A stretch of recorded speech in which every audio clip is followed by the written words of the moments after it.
The Athletic.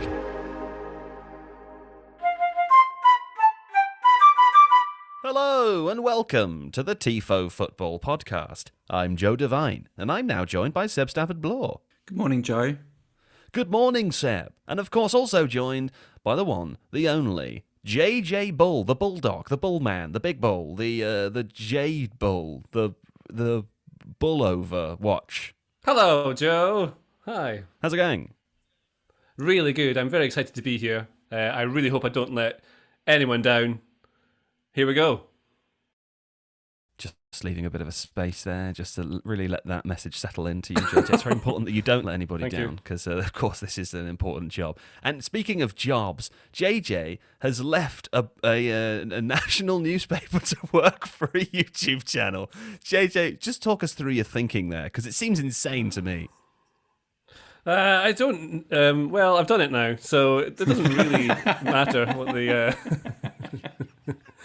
The details aren't important, are they? I have watched Tifo and listened to the podcast for quite a while, so it's pretty cool. As I'm sure anyone who is also listening to it, I think it would be really cool to work for it. Also, it's just a really good thing to come and do, something different. I got into Telegraph originally by doing YouTube in the first place with a bunch of videos that were quite silly, so yeah. I think it's a good fit. It is extremely cool. I'm very happy that you're here. And for listeners, JJ will be appearing on the podcast regularly. He's going to start writing scripts for some of our videos for a new concept that we're working on. We'll be launching over the Euros too. JJ will be a central part. It's all very exciting for us to have him here. And I'm going to rag him up all episode. So that's going to be exciting to listen to as well. Okay, what did we talk about today? We talked about Manchester United and Liverpool's postponed game. We did a big bit on Newcastle, a big bit on Arsenal. We talked for a little bit less time about Chelsea and Everton and Tottenham, a little bit on the continent with Seb Stafford-Bloor, and of course also we rounded things off in a Joe's Player Quotes and Facts database. It was a real fun episode, wasn't it, Seb? Sure was, Joe. I had a really nice time. It's been a long time since we, here's a secret of the trade. We record the intro at the end after we've already done the episode, and it's been a long time since we spoke about the protest bit. I'm now worried we said something awful. Well, you did a couple of times, but we've agreed to edit a few of those bits out, so I think you're okay. Fine. Yeah, be fine. Good to know. You've encouraged some fairly poor behaviour amongst society, so, but it's okay. It's okay. The edit will save you, as always. It's okay. Okay, well, before we get started, quick fire questions round for JJ so the audience can get to know him. Of course, he's been on the show before, but never as a member of the team. So a few questions quickly, JJ, if you don't mind. Quick fire. Yes. First one is VAR, yes or no? It should be better than it is, but I think it's to do with a lot of the rules. No, how they're applied. Follow instruction. Interesting, Joe. Yes Interesting. Or no? Yes or no? Yes. Wow. Goodness me, we should ask that in the interview. How about crowd sound? Yes or no? Was no, now yes. Oh, you're a yes man now. That's interesting. Yeah. Okay. But I was really excited for it originally. I know this is not quickfire now, but I was really excited to have no sounds. You could hear what the coaches and stuff were shouting. But now I like the sound because it makes it sound a bit more real. I don't know why. Sure. Okay. Who do you support? Aberdeen. Yeah, okay, fine. That's a reasonable answer, isn't it? What would be your worst way to die? I think drowning would be worst. Yeah. That'd be a bad way to die. Quite Ever dark. Since I've watched Casino Royale, I think it's fine to do spoilers now, isn't it? 15 years later, when she breathes in all the water in the lift, and oh god, no, that's not good. That's horrible. No. Not good at all. Have you got any quick fire questions for JJ, Seb? Who did you hate most at the Telegraph?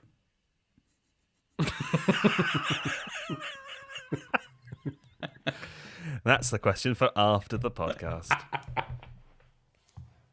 That was my best spontaneous thinking. I'm sorry, I don't know what happened there. Anyway, thanks to everyone involved in today's episode. One other thing to mention before we get started. There's no producer Adonis today. No, there's not. No producer Adonis. Why is that? Because he's had a baby. He made a new human, and he's gone off to raise it. I think that's what they do. Yeah.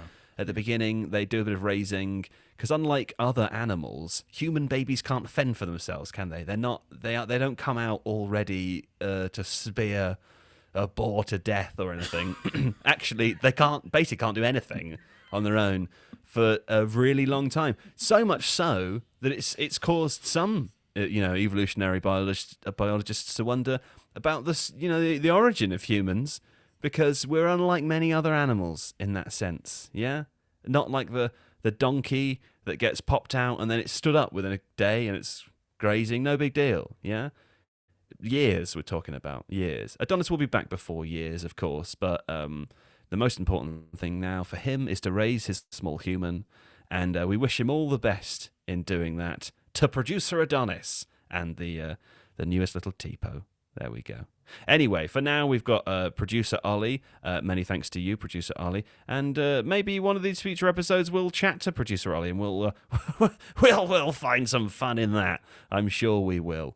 But for now, I will leave you in the warm hands and the cool embrace of JJ Bull the Bullman.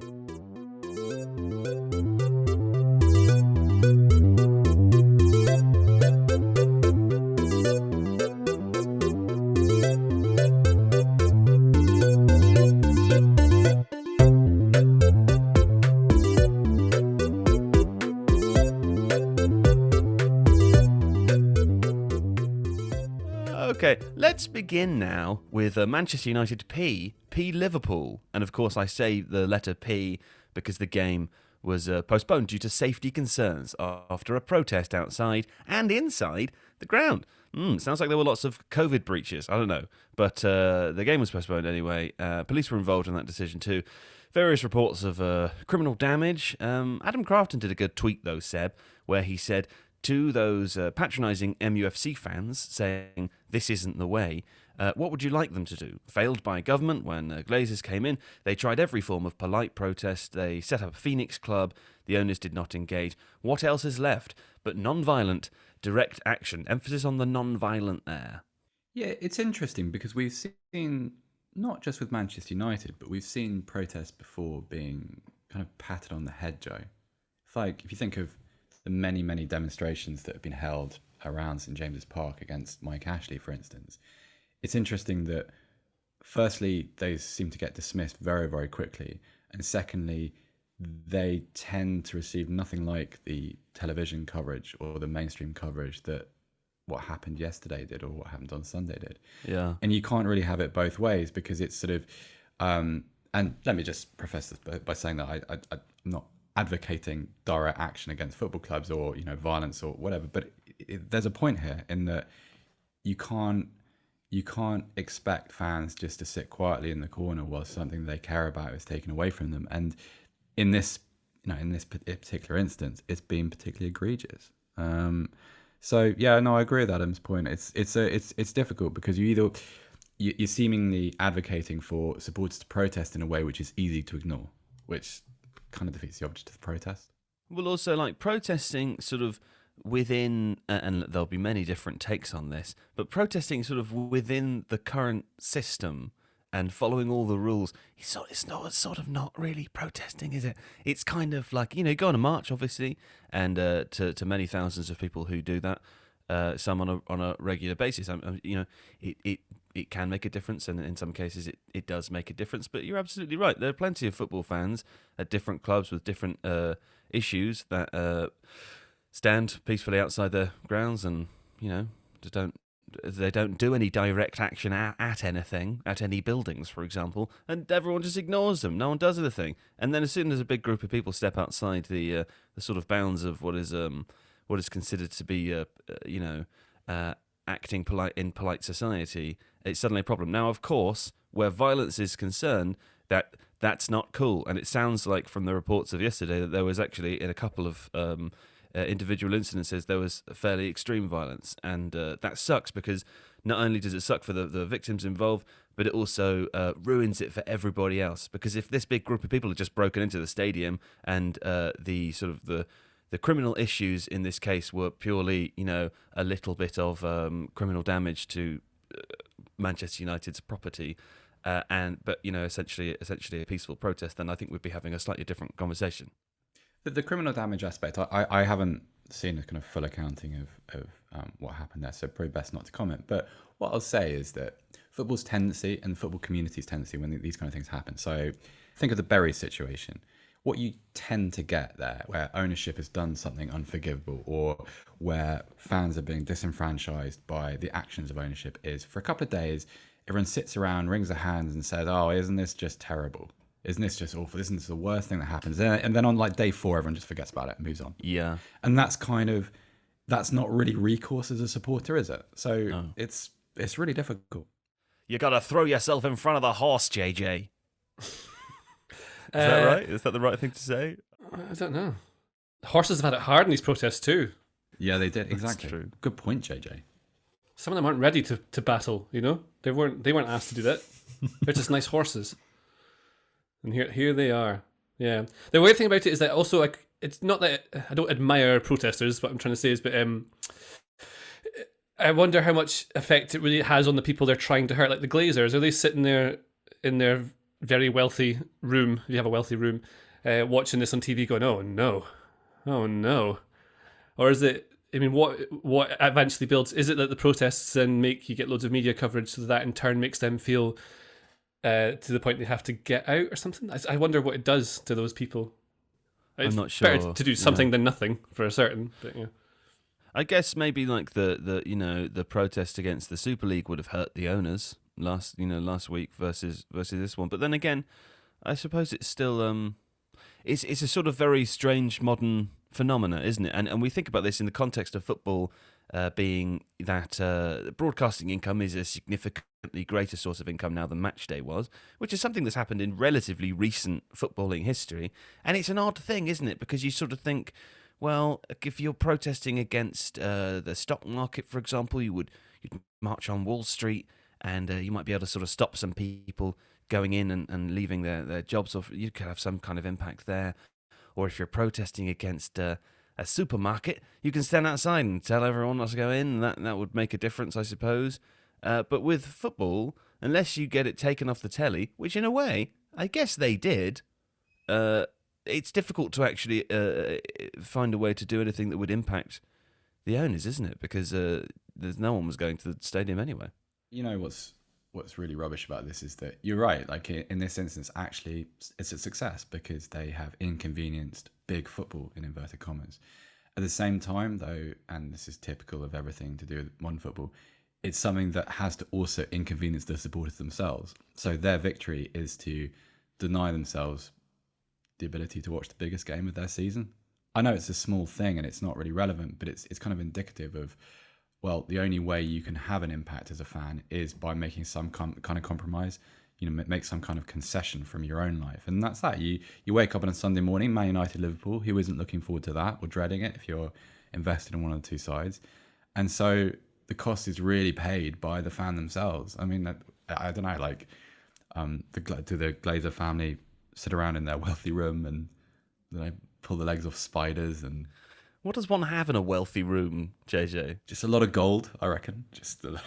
Those chairs that no one would sit on, but you might lie down on. You know, the sort of long... a chaise lounge. Yeah, one of those. Yeah. I think that. And like the TV might be hidden in a wall and come out when you want it to. Yeah, a lot of stuff like tables can just come out of the floor. Just, and sort of... It's not a wealthy room, it's more of a layer. You've really got a great imagination there, Seb. In the richest room you can imagine, a table comes out of the floor. Well done. As if they need to space save in the wealthy room. Listen, it was a bad day for. It's not. It's not space saving. It's just. It's a kind of a superficial little detail, so that when one of their inevitably vapid friends comes around, be like, oh, look at my table, isn't this impressive? And the vapid friend says, oh yeah, that's really cool. I really like that, because that's what. No. I've just gone further into it than you were willing to. But they also definitely have paintings on the wall with the eyes cut out so they can go around the side of the wall. Except here it'll be a picture of like Joel Glazer, and then Joel Glazer will go behind the wall so you can't tell it's not his eyes following you around the room. Listen, JJ, as much as Seb's laughing, there's something, I knew this was going to happen, okay? There's something I have to say at this point. I'm the funny guy on this sorry. podcast, okay? Seb is the sort of, unwitting idiot, Alex is a dry guy who occasionally gets a laugh because he's dry, and when he's extra dry, people go, "Oh, isn't he dry?" And everyone goes, "Ha ha ha ha." But listen, you're being a bit too funny for my liking, so just reel it in a bit, okay? Focus on what you're here to do, which is to support my funniness, okay? Otherwise, we're gonna have issues. Okay, Dad. Now, speaking of funny, hey. Actually, this has been sent to me by producer Ollie, who kindly reminded me that the person who had the worst day yesterday was Jay Glazer, cast member of Fox, NFL Sunday and Ballers on HBO. I don't know, 2 different shows it sounds like. Jay Glazer, who said, just to be clear for the 1000th time as I woke up to this stuff sent my way on social media, my family is from Brooklyn, not Tampa. We do not own Manchester United. There you go, Jay Glazer. I'm sure you can expect more of that. Now, I noticed nobody laughed at what I said. Is there a laugh there? Or? I had a question. Because this is quite common. For instance, every time that Andre Villas-Boas loses his job, somebody with the Twitter handle AVB gets a torrent of abuse. Now, if you're the kind of person that's doing that, are you not checking the handle first? Are you just typing in, at AVB, that's probably it. So if I wanted to abuse Joe, would I just type in @Joe Devine and not check that actually... I bet there is one out there. We could all do that. Is that okay? You're allowed to incite... I think we should check the contracts probably before we do things Tell like me that. who it is. Who? Yeah, are we allowed to dox that person? Don't want to dox anyone, do we? No. But let's have a quick look, though, anyway. But you see what I'm getting at? It's just this kind of this... it's such laziness. Oh, yes, that's probably him. I can't actually be bothered to check it, but... let's just send it anyway. Let's send it first and worry about the consequences later, or whether I'm right later. This guy has a beard. Okay, but focus. Joe Devine 96 does not look like you. No. Anyway, never mind. Listen, these situations are complicated by violence, and what was most interesting to me yesterday, I suppose, was watching Sky, because the pundits clearly had one view of it based on the protests, and everything was interesting. And Gary Neville, as per usual, made some interesting points and did a good job of commentating on it. And then the violent stuff happened, and then they sort of have to pull back quite a lot. So just if you're at one of these protests in the future, don't do the violence, and everything's better. That's the message from Tifo there. I hope that's a good message. I just said it off the top of my head. We will talk in a moment about Newcastle and Arsenal. We'll be back to do that. Okay, Newcastle 0 to Arsenal. Why are we starting with this game, you ask? Well, we were going to watch the United-Liverpool one, and we watched this one first. There are some others in the list, but anyway, here we go. El Nani's first ever Premier League goal. How exciting. And a lovely flying volley strike thing from Aubameyang sees Arsenal back into the top 10. So that's a good start. And Newcastle probably still safe from relegation, being as they are 9 points clear of Fulham in 18th. Now, JJ, Newcastle, you thought yesterday, tactically played right into Arsenal's hands in this one. Yes, I do think that. So what we've seen with Arteta's team recently is if you press them or you push them high up the pitch, they don't cope with it very well, and they don't offer much up front. He's got this tactical setup at the moment. It's like a ring formation. I was talking this with Alex of Tifo on Twitter recently, and what they do is they put all their players. So if you're playing against a team like Fulham, was the first time I noticed it. Fulham will sit back in a block, and so all the space is going to be wide. So he puts all his players wide around him like a ring, with one player at the base of the midfield in front of the block, and it just means that they pass it around forever and don't go anywhere with it. So sit back, nothing happens. And then eventually frustrate them, hit them on the counter. That's how you do it. What Newcastle did was they sat in a 5-3-2, which naturally shows all the play wide. But also, because they defended so wide across the pitch, there were spaces between players, which allowed them to play line-breaking passes. So the players, in midfield especially, were able to get the ball through to Martinelli, through to Odegaard, through to Willian. Elneny and Ceballos able to do what they wanted to do. And Aubameyang was up front, not as a false nine, which is very important, and was able to get on the ball. And that was what they did, and they sat back, they didn't push them high, and they had nothing about them, really. It was really, really, really poor from Newcastle, from a game you think they would have been more up for. How often have you noticed this ineffective ring thing? Because, for example, would Steve Bruce have been able to spot that in recent games and maybe prepare for it instead of doing the opposite? Well, I don't know if he would have looked at it and think that's what he'll do, so I'll hit with this. I think what he wanted to do would be to block space and hit on the counter, because the way they're going to score is by getting St. Maximin to do something mental by running really fast at someone, and then Wilson will turn up to finish it off. I think that'll be the play. And they have this, so I think it worked better when they played a 5-4-1, and the way they kind of defend is it's a 5, but it becomes a 4, and then the ball side wing back pushes up to take on the wide player normally. So then they just have an overload defensively, which tends to have worked. But because they sat so deep and just weren't able to get up with the ball, they changed after about 15 minutes, I think, and tried to push Matt Ritchie and Murphy higher up the pitch so they could engage earlier. And that made a bit of a difference. And in the second half, they changed to more of a kind of 4-4-2, which, again, made a bit of a difference, but just not enough. They just weren't... I think Steve Bruce said after the game that he went into them at half-time, like he really gave them a good telling to.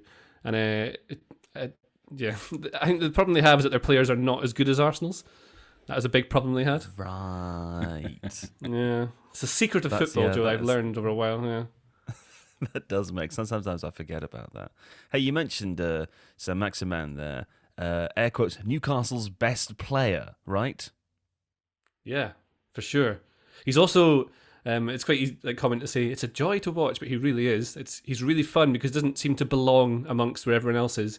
Like, he's not been through the academy system, so he doesn't do what you're supposed to as a footballer.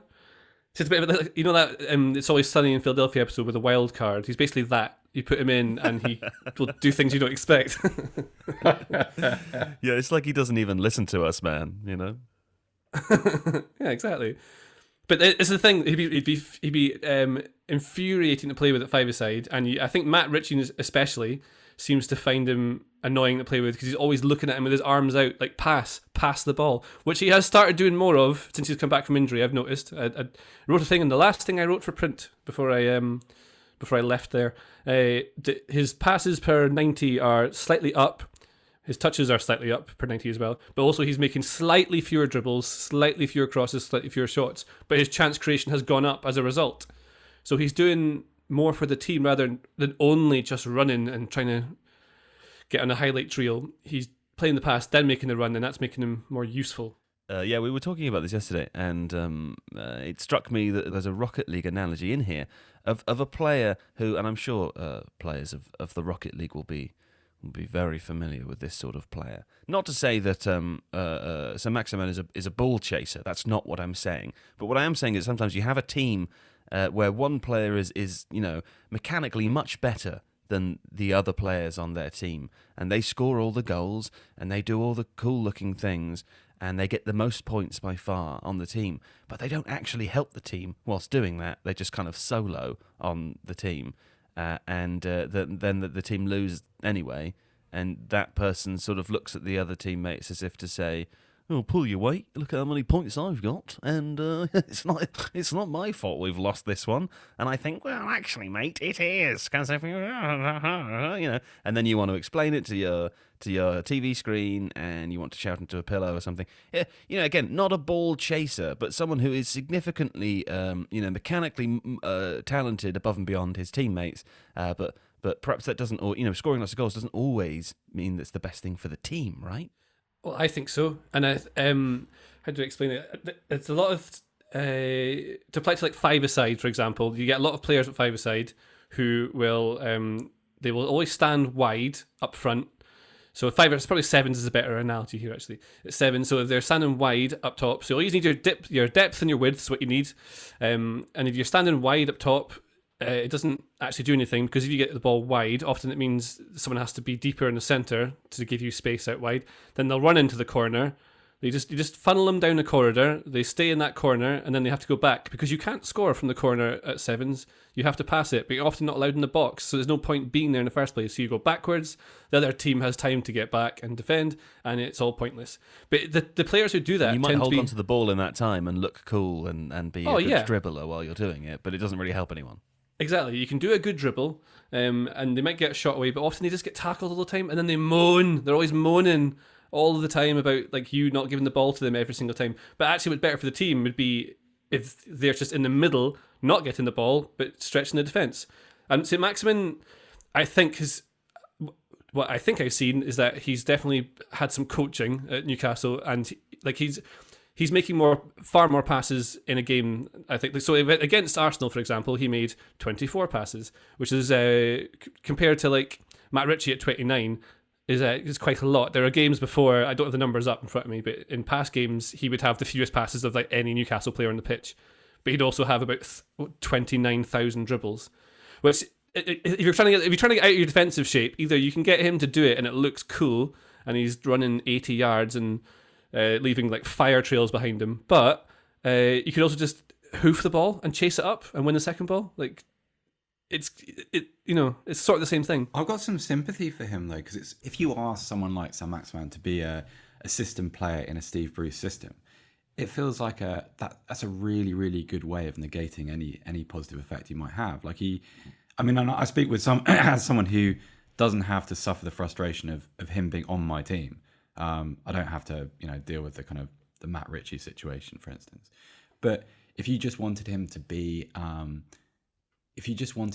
someone that expressed himself in the right situations, or as a kind of an extension of Newcastle's build-up, that kind of just involves him standing by the halfway line with his arms crossed for like 90 minutes, because Newcastle aren't really built to do anything other than give him the ball and hope that a couple of times a game he scores the best goal ever scored in the history of the sport. That's probably why it's confusing, right? Because I reckon at times he's probably been asked by Steve Bruce or whoever to just do what you can, lad, with the ball.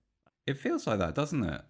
It feels. And this is kind of more of a commentary on Steve Bruce's Newcastle than it is on Alan San Maximin, but it is as if someone has said, I just have a go. I mean, what's the worst that can happen? We're still going to have 9 players behind the ball, and then Callum Wilson 40 yards in the distance.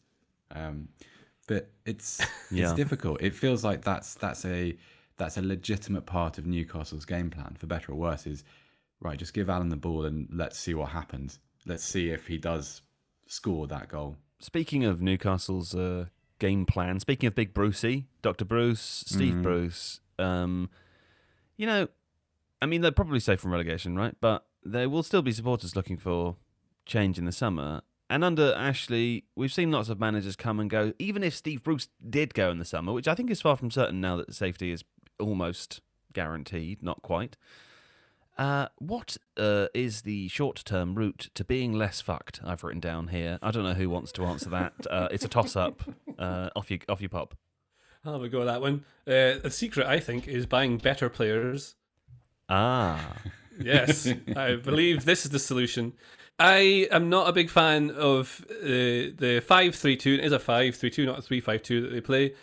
I think they could do something different. I don't know if Steve Bruce is the man for that, because his teams have tended to be very... what is the word? Not even pragmatic. Conservative. Stodgy. Maybe that's the word? Yeah. Just like good enough to finish maybe 12th. That's what they're good at.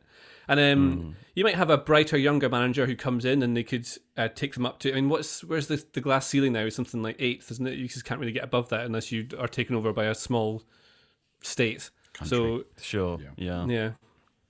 So I think there are players they can find, but... the way you could get them in is get a young future superstar coming through from another club like Ajax, something I'm putting out of thin air, and you build around there. I mean, Joe Willock, they've got just now an Arsenal wonder kid. You think that might be someone who can take them up a step, but are they good enough right now to be able to play that slightly more attacking game? Do they? It's really difficult to know what to do. It's going to be a bit like what Sean Dyche is doing with Burnley, I think, at the moment, where you just have the same group of players largely, and you maybe get one addition a summer and you can get them in. But you're mostly just trying to fight fires the whole time and just stay alive. And eventually you might get some run of momentum and that'll take you up. It sounds quite dour. For a Newcastle fan, you're not going to have an awful lot of fun with it, I think. Not even in the cups. You get so far, but you got to focus on not getting relegated. It's I don't know how you get out to being less fucked, but it's going to be just having better humans on your team, I think. Okay. Well, let's talk about Arsenal. Speaking of getting less effed, hey? Arsenal were 2 goals down against Villarreal inside 30 minutes last Thursday. A second-half Pepe penalty provide some hope for the second leg, but it's not a position that Arsenal would have wanted to be going into in the second leg. Over at The Athletic, Amy Lawrence was asked if Unai Emery outthought Mikel Arteta. Her response, it felt more like Arteta outthought Arteta. She was, of course, in part referring to Arsenal not fielding a striker for the game. JJ, explain that, because I watched that in a pub and I was confused. I agree with this idea that Arteta's outthinking himself. I think he's... I mean, he did learn from the best in Pep Guardiola, didn't he? Well, yeah, exactly, but then that doesn't necessarily translate as him being immediately able to do it himself. And it seems a bit to me like... I just mean overthinking the big game, that the old cliche. Oh, Pep, I understand, sorry. But Peps often have worked and then been taken apart by their team. I think what I've seen from Arteta is that it's as though if it were like a video game, you'd be able to like restart. And like if it's Mario, you die 3 times and you can start again, game over. But he can't do that. He has to go with what he's done. And he's tried different systems. Like the first system he put in place was a 4-2-3-1, tried to be high pressing and the stuff you think Arteta would do because of his Pep association mostly, or maybe because of his time playing under Wenger. That's the kind of thing I would just assume naively that he was going to try and do. And then that turned into very quickly this horribly rigid 3-4-3 where everyone had very strict rules. There was no creativity. Like he just stripped any freedom of choice out of his players. And so like if you have good players, often you don't need to give them strict rules, like you must be here at this stage, you must be here at this stage. Like Pep Guardiola thing is, like Thierry Henry has explained before, his rules of play are he gets you to a certain point and then largely you're free to make choices and that's how you get there. But there were parameters in place to make sure that the way he wants you to create are there. But what Arteta did was make everything really, really strict and took away their creativity. And now he's sort of put this thing in place which facilitates like freedom of movement, rotations. He's taken away a striker to try and do the same thing that Guardiola's done at Man City, but his just has no teeth. It's like a snake without teeth. It's what's the Family Guy joke? It's a belt. There's nothing there. So yeah, and he could just play a normal like 4-3-3, a 4-2-3-1, and just have a mid block or press him in a certain part of the team. And he's got Aubameyang up front. Like he's one of the best strikers in Europe. Like he is. But yet he's not getting anywhere near enough out of him. And it's because he's trying to do all these fancy bits he maybe doesn't need to do. Maybe it'll work next season. I don't think it will, but yeah. How long do the fans put up with it, Joe? I don't know. Okay. Well, Seb, what's the long-term looking like for young Arteta now? Yeah? Because there was obviously huge excitement about his appointment. He was extremely well considered by some of the game's best coaches, as discussed. But that kind of, excitement has hardly translated into results, has it? I mean, it's a bit awkward now, I'd say. A little bit awkward. A little bit awkward, but I think this might be one of the advantages of being someone with absolutely no CV, not as a sort of a senior coach, because there's always this theory, isn't there, that you don't feel if this was Steve Bruce's Arsenal, then you could kind of reference it against things that had happened in the past. Oh, this is just part of the Steve Bruce cycle or the Jose Mourinho cycle, or this is year 3 and this is what happens. With someone like Arteta, you're allowed to believe that there's an awakening in your future, which is probably to his advantage. But what strikes me as odd is something that you've put in the notes, although I'm paraphrasing what you've written, just blow it all up and start again. Yeah. In terms of that first team squad, because there's a lot of players that you just think... I said that with quite a lot more nuance and finesse than you've just said. Just to clarify, I said, it had a feeling that maybe sort of it wouldn't be the worst thing for everybody except a few players, not everyone, not blow everyone up. But carry on. Just wanted to clarify. I don't want to get into But that was like you've done it in that weird sort of Lord of the Rings voice. That was bizarre. Like you were some kind of overlord. That was. You haven't even written this in italics, so I don't think you meant it in that voice. So bring them all down. Yeah, you definitely know. It's funny because a couple of things are strange about Arsenal. I think there are 3 or 4 really good players who are definitely going to be part of their future. Elsewhere, you see game time. Who? I like Saka. I like Smith Rowe a lot. I think he's a really good player. I think Martinelli. If Martinelli can stay fit, Martinelli is definitely part of Arsenal's future. Yeah, he's magic. Yeah. Tell us something we don't know, mate. Yeah, but these things get overlooked. It becomes, and this is part of the problem at Arsenal, because they're stacked to the gills with players from their yesterdays and players who are essentially obstructive to their tomorrows. then you don't get to focus on the younger players. You don't get to build a team around someone like Smith Rowe. Because if you start a sentence by fixating and praising the young players who've developed under Arteta, by the end of that sentence, you've reached a point where you have to acknowledge that, yes, but they've given that massive new contract to Aubameyang. And that feels like two parts of the club rowing in opposite directions. And it's as a result, this, forgetting the results and forgetting Arsenal's position in the league, because of the kind of contradictory nature of the first team squad, it's very difficult to kind of grasp a proper idea of what Arsenal are as a result of it. Because for every positive, for everything that you can look at and think, well, I'll be really interested in seeing what that looks like in 2 years' time, there's something else or somebody else you think, God, if that player's still there in 2 years' time, that's a problem. And it's very difficult. What's the conclusion that you can draw from that? Could I say also that in relation to Thursday's game, obviously they had injury issues last week, but they'll have some still going into this game. And look, I'm not sure, I haven't checked this morning, but it looked like David Luiz left the pitch with a hamstring injury, so presumably wouldn't be available for Thursday's game. Maybe much longer.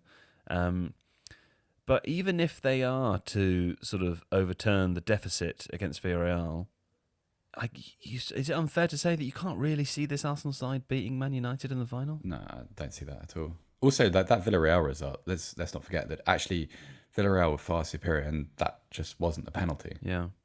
So ludicrous decision, and so Arsenal's still in the semi-final, yes, but I think it disguises just how inferior they were during that game. Can I say some stuff that is unlike anything I've been able to say for the past year? Because like I said at the beginning, you just reminded me, I was in the pub for this game. And I was in a pub in Islington, so it was, socially distanced but stacked with Arsenal fans. By the way, the pub is the Old Red Lion Theatre. Yes, that's Uncle Damien's pub in Angel, Islington. What a fine time I had there. And you can have there too. 418 St John Street, the Old Red Lion Theatre. Much as I don't want to tell people where I drink, I don't want to bump into any weirdos, yeah?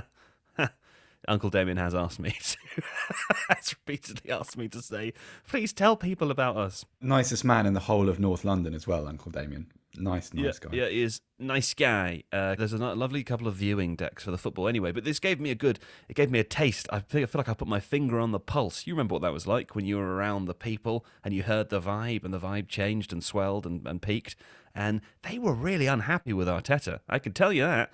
They cheered. I was only half watching the game, and there was a moment where they suddenly cheered, and I turned around, and a Villarreal player was being stretchered off the pitch. It was because I didn't realise it's because he had the red card and he was finally leaving. But I thought for a moment, like, wow, I forgot how vindictive people are. But it'd be quite funny if you got sent off and you had to be stretchered off the pitch. So it's even more humiliating. That would be quite a good. That's part of the process. To the rules. Yeah. They walk you all the way around the outskirts of the pitch and show your face to all the fans. But no, they were really unhappy with Arteta. And then after the game, I could hear, drips and drabs of different conversations, people saying like he's been shit all year, or he's always making bad decisions, or I just wonder if that excitement that was there originally, that sort of fire that came along with Arteta, the thing that enabled that extra bit of time. Because I honestly believe that if it was another manager or another coach with more experience, he would be judged differently. And perhaps would have already reached this point of some discontent with supporters. Arteta, I think, has been given a longer period of time, reasonably enough, because he's essentially new to the role and because he was an Arsenal player, and all the same reasons why Solskjaer would be given more time, right? But I feel like if something doesn't change for Arsenal soon, I mean, and presumably that will be judged at the beginning of next season, because this season, with the exception of the Europa League, is a kind of foregone conclusion now. And the Europa League feels somewhat foregone too. Presumably, they have to get off to a good start in the first sort of quarter of next season. Otherwise, the tone of that debate amongst the supporters is going to sour even more, isn't it? I think so. I think it'd be good to hear supporters in the crowd, because it's much better anyway. But I think you'd see. I think a lot of supporters are starting to become unhappy with it based on that. And my dad, who is one, and he was pretty pro Arteta until he started to realise, I noticed recently that things have turned like the way you just described. And one thing I think about it that is maybe interesting is that my opinion is that managers tend to take about 18 months roughly to form a team in their image, and it becomes what they want. And that's if you start from a summer, right? You get a full summer and a transfer window, and then that's what you get. That's roughly what I think Arteta's kind of had, and what he's produced is a mid-table team.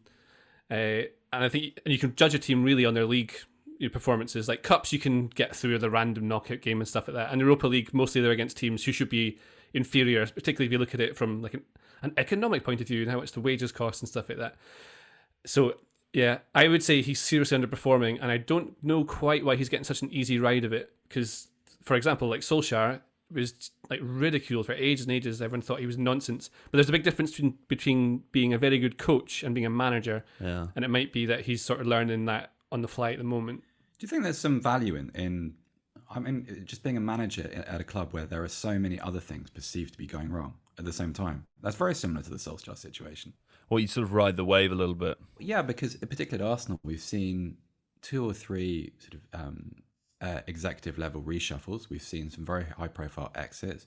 We've seen the kind of the pockets of power redistributed above Arteta and him given new roles, and it creates this perpetual caveat of whatever's going on the pitch. And an extension of that thing we talked about with inexperienced coaches is that, okay, eventually everything's going to fall into place with him. And much the same is true with Arsenal, in that, okay, this guy's in this role now and we're recruiting from this part of the world and with this set of expertise, and this is what we believe in. And it's kind of pointing everything towards this sort of non-specific point in the future. And I think that's part of why Arteta gets a little bit of an easy ride. Okay. Alas, we must move on. We've dawdled for a very long time on Newcastle 0, Arsenal 2. But after this, we'll come back and we'll briefly discuss Chelsea, Everton, Tottenham, it seems, other things, and Joe's Quotes and Facts database. Okay, Chelsea 2, 0 Fulham. Just a couple of points here. JJ, 2 goals from Kai Havertz in this game. Mr. Growth Spurt.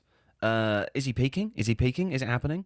I don't think he's peaking. I don't think he's begun to peak. Ooh. But we'll know when he peaks. I mean, it's 2 goals against Fulham, and one of them is, I mean, they're two straight balls over the top. He's done very well with the second one, particularly to finish it, I think. The first one, Mason Mount's first touch to bring the ball down for his first goal is unbelievable. Yeah. I love a first touch. It's like, that is, I could watch that all day. So that's one thing to say. Also, I mean, the other goal he scored before that was against Crystal Palace in a 4-1 win. He should definitely have got 1 there.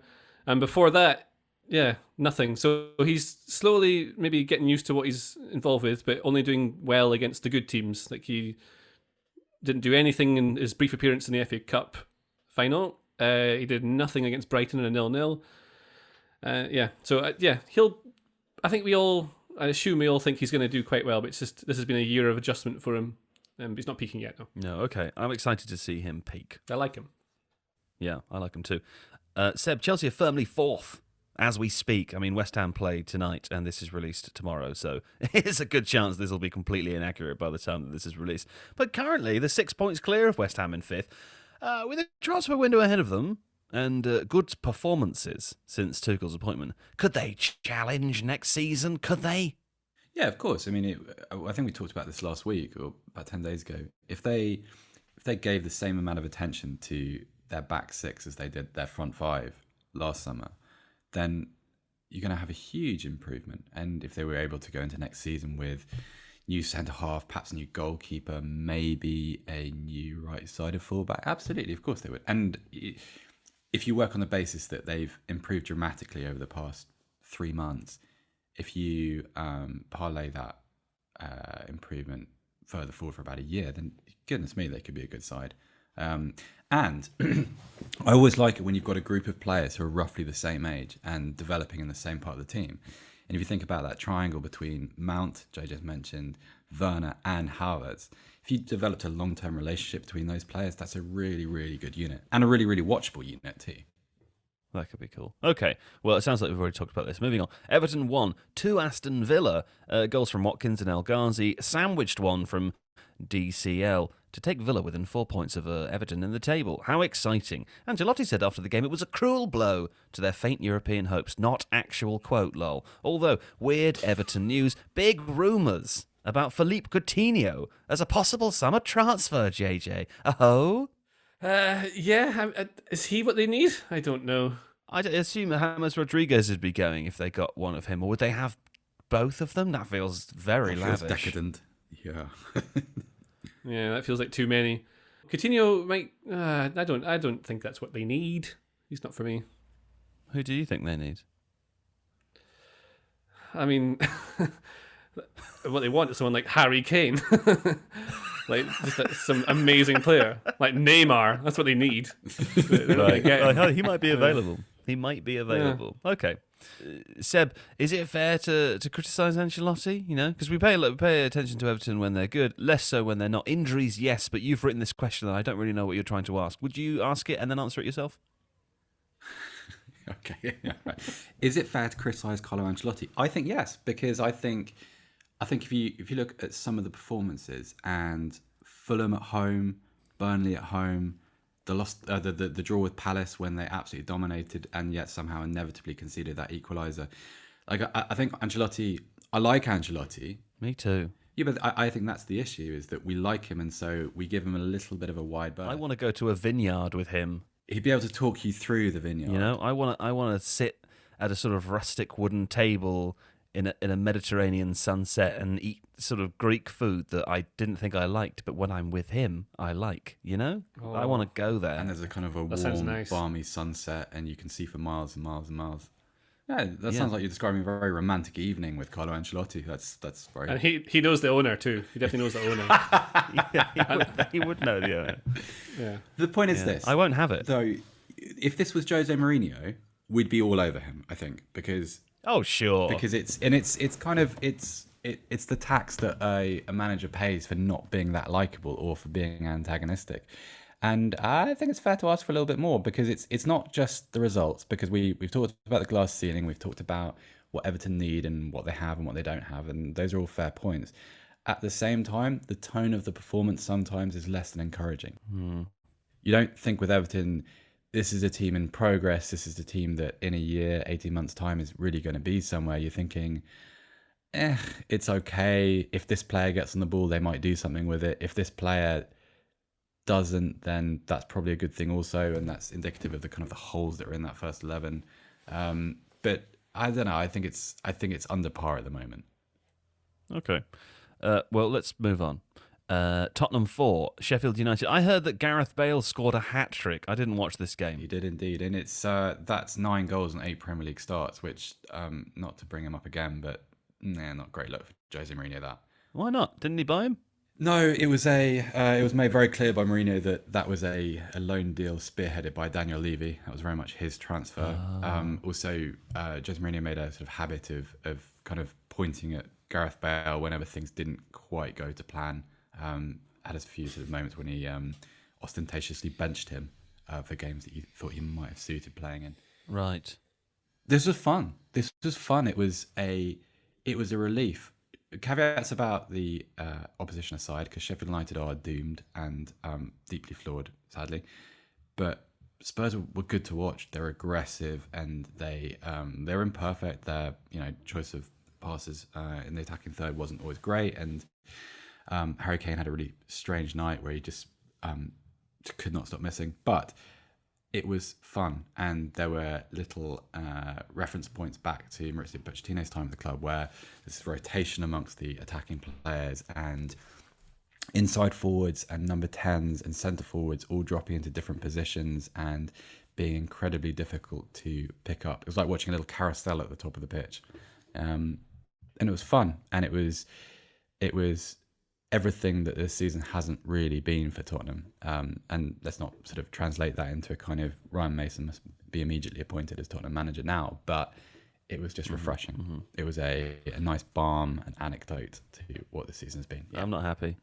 Okay. I prefer it when the pressure's really on you. I think you're a lot sort of funnier when you're just distressed all the time. I'm better pod fodder. Yeah. When I'm being antagonised and provoked by a bogeyman Mourinho figure. Yeah. But alas. Whereas now all I can do is ask you to say a couple of words about Real Madrid, Osasuna, and Lille Nice. Real Madrid Osasuna was Osasuna even Osasuna. So Osasuna. Sorry, I think I said Osasuna. Yeah, my bad. You I don't know what you did there. It was actually deeply boring. And the only interesting bit was Eden Militao almost scoring a fantastic own goal. But the important thing is Real Madrid won, and they won without Modric and Kroos. They rested both ahead of the Champions League this week, so that was a real victory for them. And reports are that Fede Valverde will be available, although he hasn't played since being diagnosed with COVID, so I find that quite hard to believe. Good result. And important because Atletico Madrid won 1-0, and Barcelona came back to beat Valencia late last night on Sunday. So, mate, it's tightening up, isn't it? It's really exciting in La Liga. It's also, you know where it's really interesting? France, Joe. Where do tell. A couple of things are interesting about this. Firstly, that Lille are keeping pace with PSG, which is just natural, lol, of course. Ooh. But also that they're kind of dependent on a 35-year-old centre forward in doing it. It's just great to watch. Burak Yilmaz is just he's fun. He's just Burak Yilmaz. I don't know if I've ever watched him before, really. You should. You'll see him during the Euros because he will be front and centre for Turkey. Oh. It very much seemed like his days were over. But he's dropped in. He didn't begin the season as a starter at Lille, but he's become fundamental to everything they do, and he scored the first goal on Saturday night, and has now scored 4 in 5 games, which for someone who's only 18 months younger than me, that feels a bit humiliating from my perspective, but good for Lille. Well done. And this would be, if they do, they've got 3 games left. They're playing Lens on Friday night away. And this would be a great story. I mean, obviously, anybody who finishes ahead of PSG in France has done pretty well. But Christophe Galtier, their coach, hasn't won anything since he won a League Cup with Saint-Etienne in 2013. League Cup which no longer exists in France. It's been abolished. So this is an amazing thing. Like his first league title would involve derailing the PSG of Neymar and Mbappe and Pochettino and all that Qatari wealth. It'd be a fabulous achievement. Also, one of the best names in football, no? Christophe Galtier. Christophe Galtier. Yeah. Come on, that is... makes me want to eat like a... what do you call it? A big... that's the thing you put in the freezer? A gaga. Viennetta? Anyone? I mean, a ga. What are you talking? How does... I don't know. No one knows where you're going with this. You've just jumped off the sentence. A big chocolate cake that goes in the freezer. A gatto. A gatto. That's nothing like that. Imagine me saying it starts with ga, Viennetta. and then you say Viennetta. Well done. Yeah, but there is nothing other than the alliteration. Listen, shush up, stop talking. Stop now. Inter have won a first Scudetto in 11 years, yeah? Seb, finish your canter around Europe now, as you are based in the centre of the continent. I am cool and and you know European. all things as they've... Yeah, go. Yeah, Inter won their first Scudetto in 11 years. It's been inevitable for a while. Further down the table, I got very overexcited in the WhatsApp about Juventus possibly dropping out of the top 4. You cursed it. I did, did. didn't you? Within about 5 minutes of me expressing my Schadenfreude, Ronaldo had scored twice, and Juventus had moved back into top 4. So we won't be doing that again. You just can't stop that guy. You know what? His second goal was going to be your classic Ronaldo back post header, where he kind of climbs 10 foot in the air above all the centre backs. It's a brilliant header. There was a funniest thing that happened to me this week. Oh, sorry, I was going to say there was commentary on the highlights of that. I watched the highlights of that Juventus game. And the commentator, I don't know who he is, it's an English guy, and it was always referring to how Ronaldo has saved Andrea Pirlo. And it's the way he's saying it is so dramatic, as though he was going to be killed unless they were to win this game. It did feel a little bit like that, because the camera kept cutting to Pirlo, and obviously what do we associate with him? He's kind of suave and cool and relaxed and laid back and just all those things. And he was as demonstrative as I've seen him. He's the owner of the vineyard. He's the guy that Ancelotti knows. Yeah. Or he's an apprentice learning. He's got a craft vineyard down the road. Yeah. Oh yeah. Anyway, funniest thing that happened to me. Not funniest. I mean, notable, coincidental, perhaps probably not funniest. I managed to watch 2 games back to back, which finished at half time with a team 5-0 up, which was new. I saw Borussia Dortmund batter Holstein Kiel, but before that, Besiktas, who were on their way to winning the Turkish Super League, were 5-0 up against Hatayspor with George, Kevin and Kudi running riot on the left side of their midfield, which is... Well, I would say to you, Seb, that even a broken clock is right twice a day. Yeah,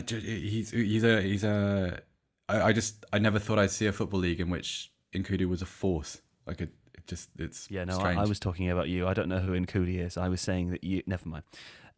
It's time now for Joe's Quotes and Facts database. It's Joe's Quotes and Facts database.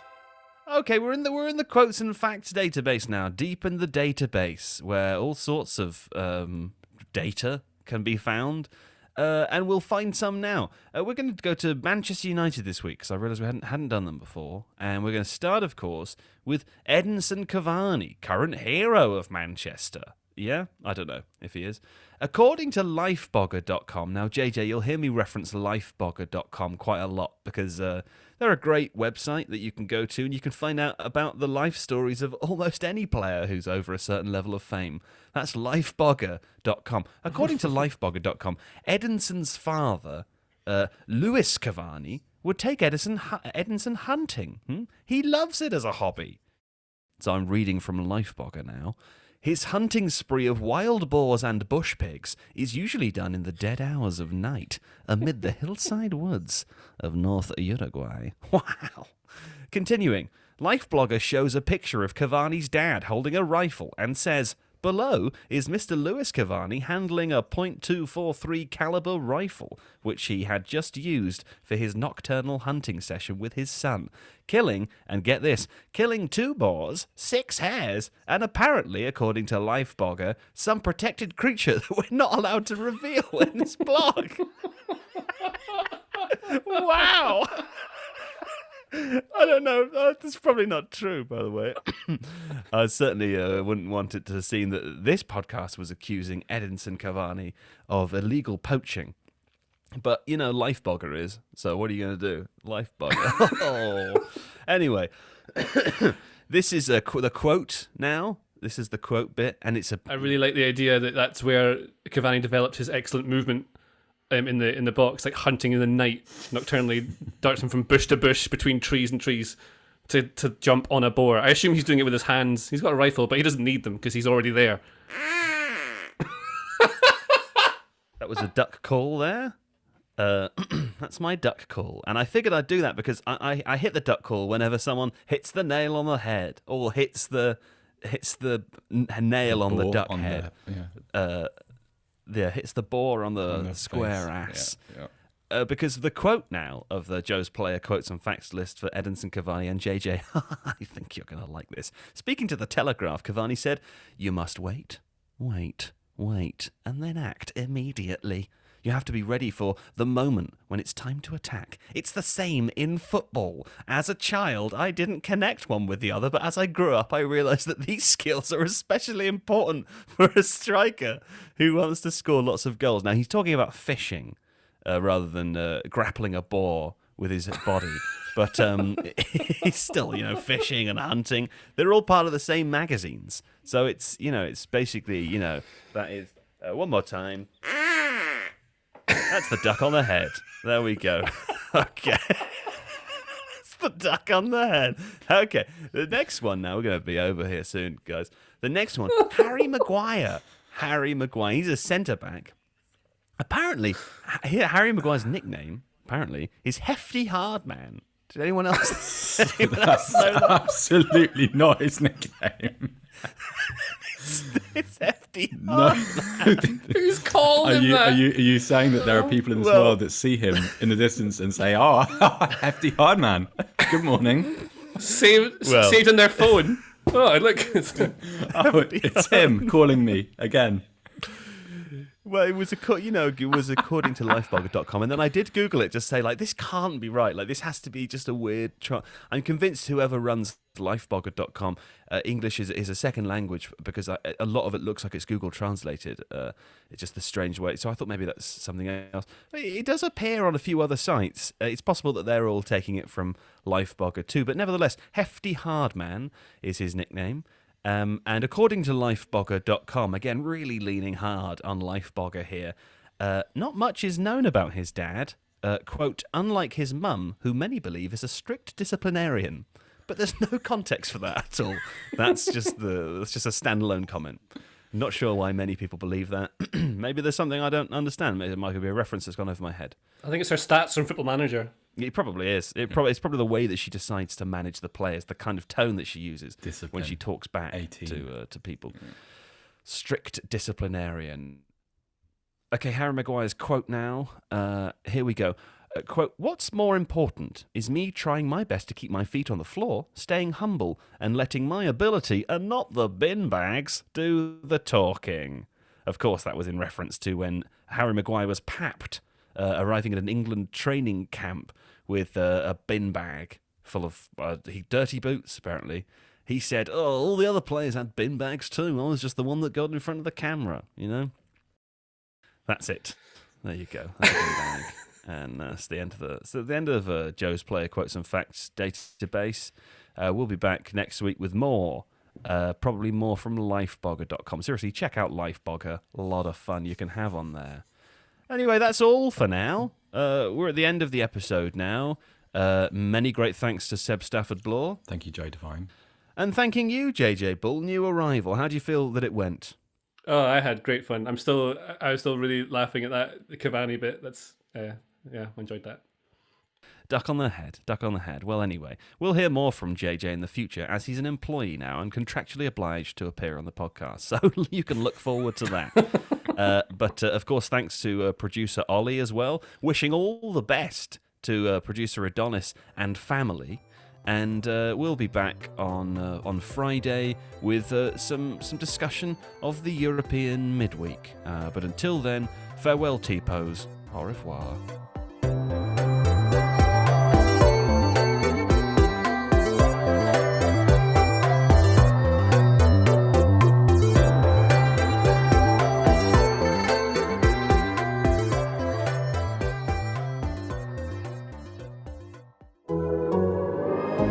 The Athletic.